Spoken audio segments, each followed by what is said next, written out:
வளர்ச்சியும் வாய்ப்புகளும் தொடர தமிழும் தமிழகமும் தலை நிமிர மோடியின் கேரண்டி இருக்கு. பயம் எதற்கு?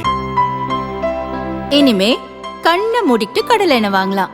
ஏன்னா மந்த்ரா கடலை எண்ணெய் இதயத்தின் தயாரிப்பு. திருநெல்வேலியில் திமுக கூட்டணி சார்பில் கன்னியாகுமரியைச் சேர்ந்த ராபர்ட் புரூஸ் போட்டியிடுகிறார்.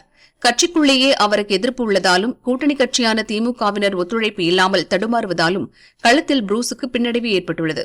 இது தொடர்பான தகவல் ஸ்டாலினுக்கு காங்கிரஸ் தலைமை வாயிலாகவும் உளவுத்துறை வாயிலாகவும் தொடர்ந்து சொல்லப்பட்டு வந்தது.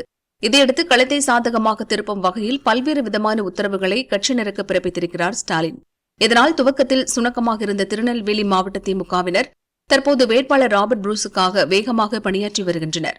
முதற்கட்டமாக திருநெல்வேலி மாவட்டத்தில் மீனவர் கிராமங்களுக்கும் இந்து நாடார் பகுதிகளுக்கும் அனிதா ராதாகிருஷ்ணன் சென்றார். அங்கிருக்கும் பல்வேறு சங்கங்களின் தலைவர்களை சந்தித்து பேசி அதிருப்தியை குறைத்ததோடு தீவிர பிரச்சாரத்திலும் ஈடுபட்டார். தொடர்ந்து திருநெல்வேலி பகுதிகளிலேயே சுற்றி வருகிறார். மீனவர்கள் ஓட்டுகளை அனிதா ராதாகிருஷ்ணன் திருப்பிவிட்டாலும் ராபர்ட் புரூஸ் சிஎஸ்ஐ கிறிஸ்தவ நாடார் பிரிவைச் சேர்ந்தவர். அதிமுக வேட்பாளர் ஜான்சி ராணி இந்து நாடார் வகுப்பைச் சேர்ந்தவர். அதனால் இந்து நாடார்கள் காங்கிரஸை புறக்கணிக்கக்கூடும் என்ற தகவல் வந்தது.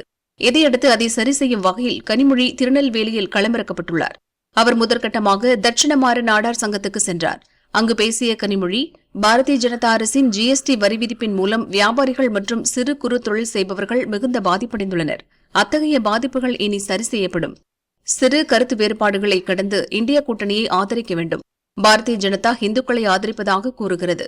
ஆனால் பாரதிய ஜனதா மூலம் பெரும்பான்மை இந்துக்கள் பாதிக்கப்படுகின்றனர் என்றார். அதை ஏற்றுக்கொண்ட தட்சிணமாற நாடார் சங்கத்தினர் இந்திய கூட்டணியை ஆதரிப்பதாக தெரிவித்தனர். தொடர்ந்து கனிமொழி திருநெல்வேலி யாதவர் சங்க நிர்வாகிகளையும் திருநெல்வேலி ஐகிரவுண்டில் முஸ்லிம் ஜமாத்தார்களையும் சந்தித்து ஆதரவு கோரினார்.